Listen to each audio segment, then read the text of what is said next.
आगे बढ़ेंगे। अब आपको बताएं कि महंगाई का जिन आज भी काबू में ना आ सका। टमाटर 30 रुपये महंगे, सरकारी कीमत 175 रुपये किलो मुकर्रर। मार्केट में 200 रुपये किलो फरोख्त हो रहा है। प्याज 5 रुपये इजाफे से 130 रुपये किलो मुकर्रर, मार्केट में 150 रुपये किलो फरोख्त हो रहा है। गोश्त 7 रुपये सस्ता होकर 497 रुपये फ़ी किलो फरोख्त हो रहा है। मज़ीद जान लेते हैं लाहौर के इलाके गड़ी शाहू में मौजूद हमजा खुर्शीद से। हमजा, बताइएगा।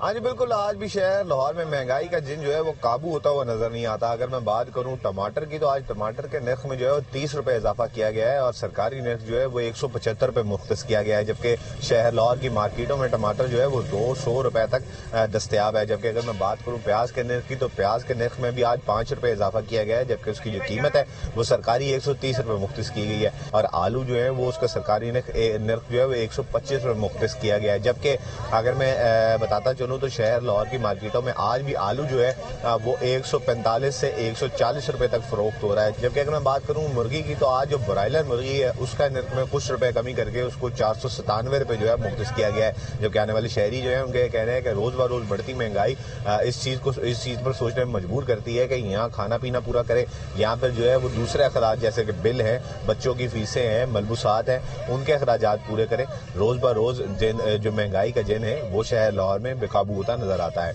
जी।